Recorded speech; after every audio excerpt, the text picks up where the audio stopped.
Well, I don't know if that was their best. I mean, we've all seen them play at an elite level for a long time. We got obviously a great punch from LeBron in the first quarter, and then Korver in the first half was great. You know, obviously Love has been good in both games, but at the end of the day, they've got a lot of guys that have been there, done that, and you know, we're expecting that every game we're going to have to play better to have a chance to win.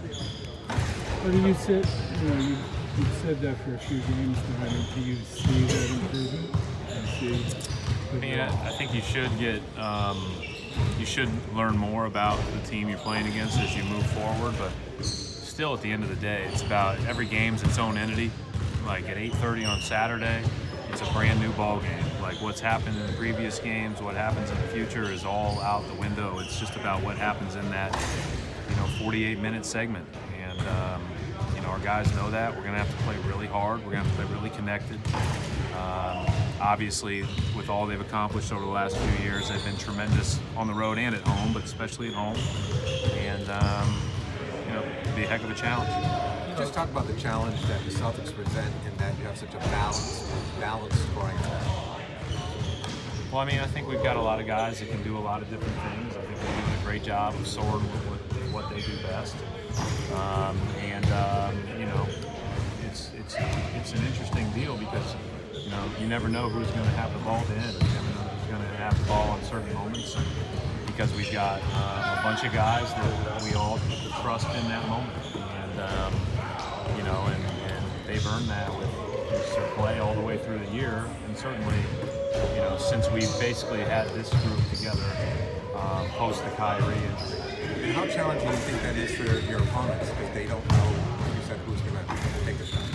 Well, I mean, just like, Cleveland, everybody knows LeBron will have the ball in that moment, but he's great at spraying. You never know who's going to have that ultimate opportunity. So I think every team, you worry about everybody on the court equally, and I don't know that we're any different in that regard. Coach, in terms of matchups, at home, others usually play better.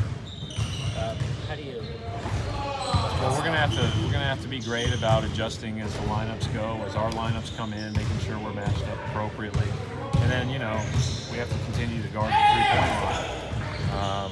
You know, we did a decent job, except for that Korver flurry, of really guarding, you know, especially in those catch-and-shoot areas, and that's hard because you spend so much focus and time on LeBron that they're great at, you know, everybody's staring and helping, and they flare you on the backside, and it's, you know, Korver and Love, and you got to figure out how to get to both of them, and it's tough. And you know, with Smith over there, and we've all seen what he did in all the different games against us. You know, he hasn't had the games that he, you know, has had in the past in the first two, so you know he's going to come out aggressive. And he's a really good player, so we're going to have to be great on all those guys. I know these guys are professionals, but how do you shut out the crowd? You know, and how much is a crowd a factor on the road? I think you prepare for that your whole life. You know, like you know, all these guys played in big atmospheres before they came here. We played well on the road all year. I think the Milwaukee Game 3 was quite an eye-opener for us from a standpoint of a playoff road game and intensity and atmosphere. That was a great learning experience. We feel like we've packed a lot of experiences here in the past month. How does winning Game 3 in Cleveland last year help this team? I mean, they're not a lot of guys back. Every game's its own entity. Again, you know, all of these experiences add up to knowing that you better play well when it's all on the line and when that clock starts. So, you know, I think that, you know, whether it's winning Game 3 in Philly or whether it's giving ourselves a much better outing in Game 4 in Milwaukee, we need to take those things and try to apply them the best we can. But there's two teams out there, and you know you're going to get a great shot from them. Coach, in talking about those 5 road games that you guys have played so far in the postseason, what have you liked and what maybe have you not liked about what you guys have done? I like the one we won. Didn't like the rest of them. What about just in terms of how you guys played during those games? And we had our moments, but we weren't as consistent as we need to be to win more. So we're going to have to be really focused, really locked in, really consistent. It's even harder to communicate on the road. You got to be great communicating. You know, our coverages change up based on who's on the floor with us and what we're trying to accomplish. So our guys really have to be good about that, and there's no reason to think they won't. I mean, they're locked in, but again, the other team's out there too. Do you expect this series to become even more physical than it is now?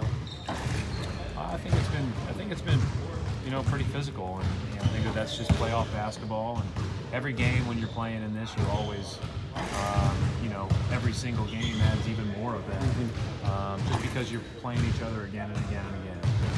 As I said last time when we were playing Philly, I mean, if we were all playing in an open gym game, we were all on our 5th game, we'd all be sick of playing against each other, and that's just the way it goes. And, playoffs are unique in that way.